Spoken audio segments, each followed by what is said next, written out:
спорт деп туруп бул магазин 228 квадрат метр часть. Мурда бул мороженое цех деп туруп легкий конструкциядагы объекти болгон. Биринчи мүлк фондусунун чечиминин негизинде ал үстүндөгү строениясы жеке менчикке берилип, ал эми жер участоктор боюнча бүгүнкү күндө билесиздер 2000-жылдан баштап 2009-жылга чейинки чечимдердин негизинде Ош шаар мэриясынын, Ош шаардык мамлекеттик администрациясынын чечимдеринин негизинде жеке тараптардын колдоруна сатылган.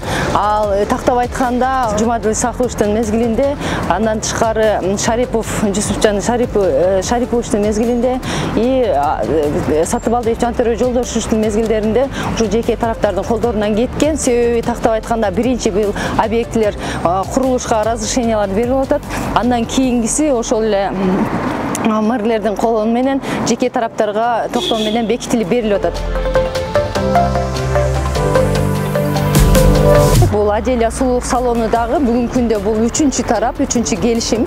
Келишим негизинде биринчи бул кафе деп туруп, кафеге реконструкцияга уруксат берилип туруп, андан кийинкиси тарап кабыл алуу актысынын негизинде Жантөрө Жолдошевичтин токтомунун негизинде бул кабыл алуу актысы кабыл алынып, андан кийин Жумадил Исаховичтин мезгилинде бул токтом менен жеке менчикке жери бекитилип берилип атат. Ал эми анын эле ошол рядом бул азыр бүгүнкү винт деп туруп бильярдный клуб, алдагын ошол мезгилде лагманкана деп туруп реконструкцияга кафеге уруксат берилип, кийин өзгөртүлүп атат бильярдный деп. Бул 700 квадрат метр мезгил Алай Эланты деген осонун атында турат. Бүгүнкү күндө алар бир туугандар. Алай Элантынын частин жерини, времени, колдонуудагы жерини, ал укугуну гана, жерди пайдалануу укугун гана сатып алып туруп, нотариальный келишим негизинде турак жай салып койгон. Бул Алай Элантынын колунда келишими болгон, жеке менчиги болгон деп туруп, ошонун негизинде эле ал турак жайга без разрешения куруп алган.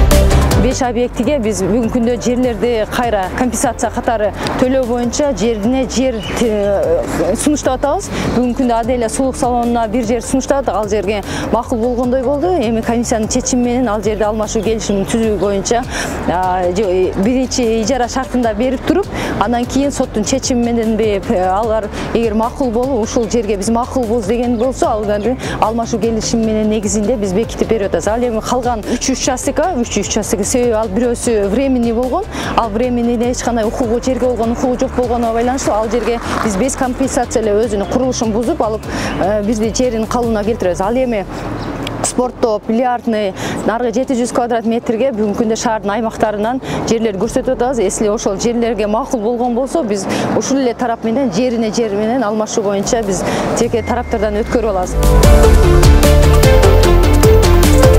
Калгандар боюнча эми алар жерде капиталдык курулуш же болбосо башка объектилер жок болгондо, үстүндө строениялар жок болгон боюнча бул экинчи этап боюнча алар пустой участоктор. Себеби алар боюнча түздөн түз өздөрү менен сүйлөшүү менен жүргүзүп, жерди бизге кайра өткөрүп берүү боюнча сүйлөшүүлөр жүргүзүлөт. Билесиздер, убагында Атазов Шайлабек Атазовдун берилген 0,84 чарчы метр деп 2009-жылы Мелис Мырзахматов мезгилинде ал жака жеке менчикке берилип атат. Бирок ал токтомду биз 2014-жылы 2015-жылдар договор купли-продажа менен өткөрүп берип атабыз. Атазовдун атына өткөрүп атабыз, бирок Атазовдон кийин бул договор купли-продажа болуп бүгүнкү күндө Турдуева Динара деген атында катталып турат.